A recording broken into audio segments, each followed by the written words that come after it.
How's it going, my brothers? I have right here the Google Pixel XL. The phone came out about 3 months ago. So what I want to do during this video is do a little mini review, but also give you guys my impressions, my takeaways. So after 3 months since the phone came out, so I'm gonna start right now.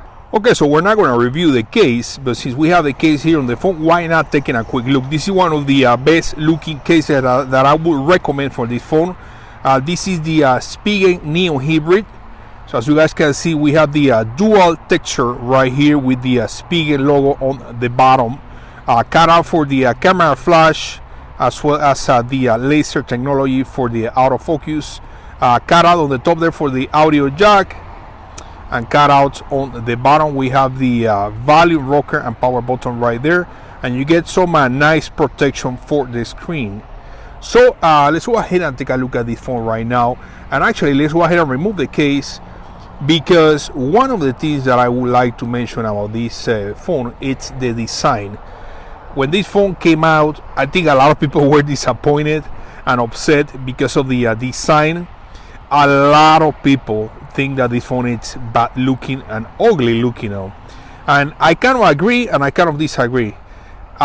It's not ugly, but I have to say, compared to the Nexus 6P, definitely this is not a good looking phone.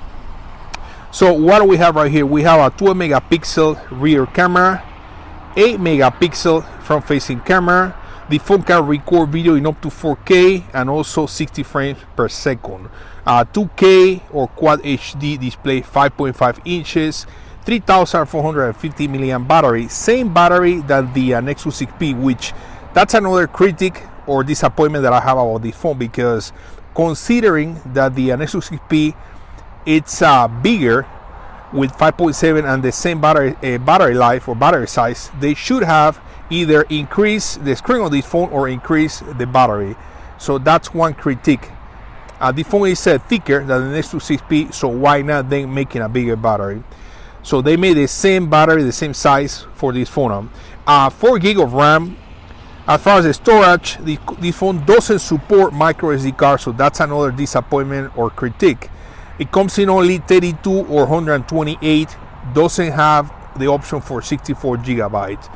The price on this phone is another disappointment. It's extremely expensive for what it is. The phone offers an amazing performance with the Snapdragon 821. However, it's extremely expensive, to be honest with you. You're looking at about between $850 to $900 if you get the 128 version, which I highly recommend. Do not get the 32 gigabytes because you're gonna run out of space super quick. We have a unibody aluminum finish, and we have right here some texture on the power button, which I really appreciate. Another thing that I really appreciate is having both the volume and the power button on the same side, so you can actually control both with one hand. As far as the feel and the comfort in the hand, I do like it though. It feels really nice in the hand. It feels solid, good quality. It's just, the overall look and design of this phone, it's not that good.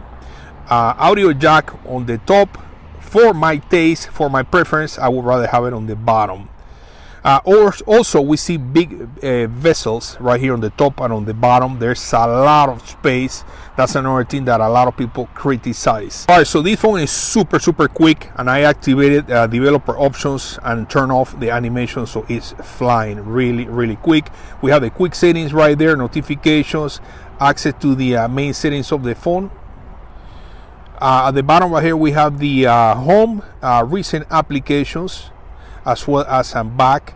Right here on this side, we have the Google search, suggestions, the weather, just information in general, news and things like that.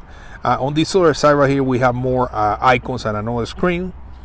And here's a look at the app drawer, really quick.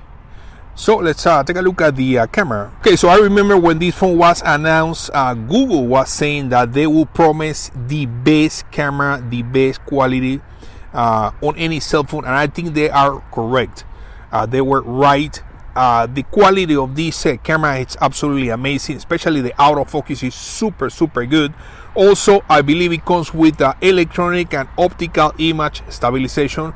I'm going to try to include at the end of the video, guys, some pictures and video samples. But let's take a look at the camera interface. Alright, so how to access the camera. You can double press the power button and access the camera quick.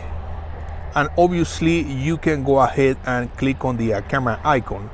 So looking at the interface is actually really simple. But it takes pictures really quick, as you guys can see. You can swipe right here to start recording. You can take pictures while you are recording. You can pause the video and then you can stop the video. You can also switch to the front or rear camera. And then right here on the top you get access to different options. Also right here gives you some filters. And then right here on the if we swipe from the left to the right, you get slow motion panorama, photosphere, lens blur, and the settings. Within the settings, you can change the resolution for the front facing and rear camera. Maximum is 4K, and you can do 1080p. Once you put in 1080p, you get the option right here on the top to switch the frames per second for 30 or 60 frames. My brothers, we have right here some results from the Geekbench. As you guys can see, some good numbers, but for this thing to make sense, we have to compare it to something. So I have right here some results on the LG V20. So as you guys can see, the numbers on the multi-core are better on the Pixel, which it has the processor A21 versus the processor A20 on the LG V20. Guys, here are some samples of high graphic games.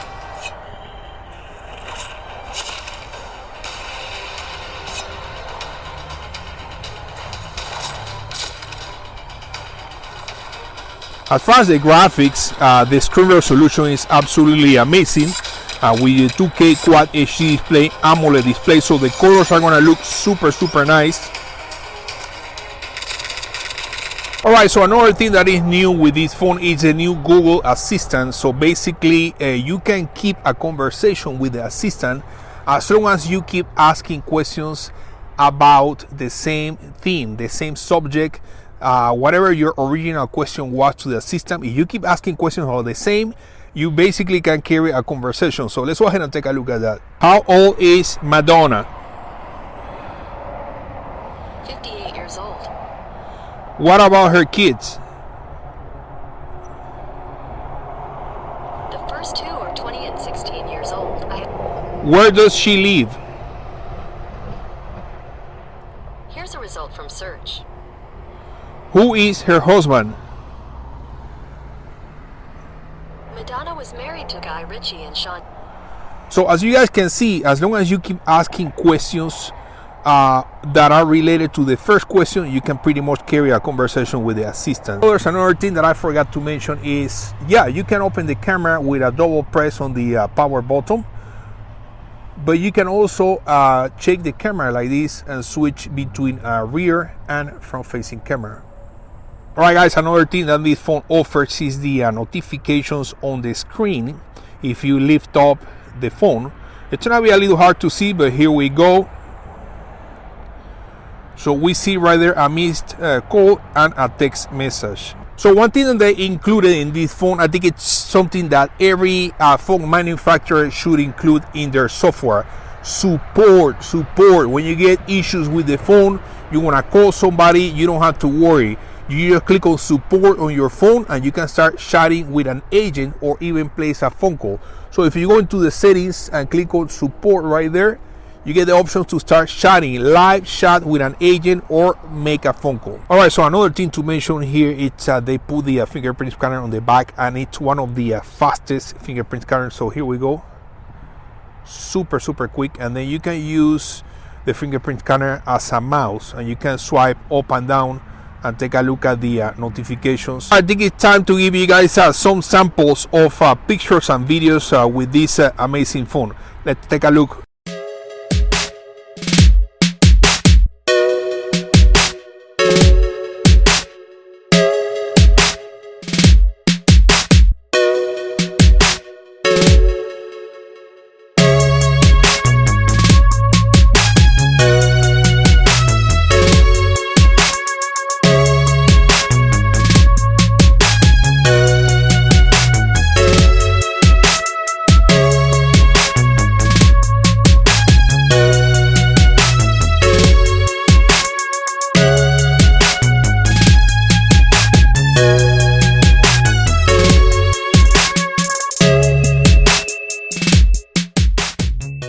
friends, I'm now recording with the front-facing camera with the Google Pixel XL. Pay attention to the audio using the onboard microphone. And as you guys can see, I'm walking, moving quick. Also pay attention to the video stabilization. Okay, brothers, now recording with the rear camera on the Google Pixel. Take a look at the autofocus. Really quick. And we're gonna start walking, moving quick.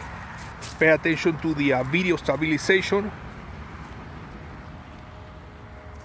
Okay, my brothers, we come here to the conclusion of this video. So overall, together, looking at the design and the look of this phone and the finish, it's not one of the best looking thinnest phones. I think in terms of the design, they could have done a better job. But in terms of performance, you're gonna get one of the best performance of any phone available right now.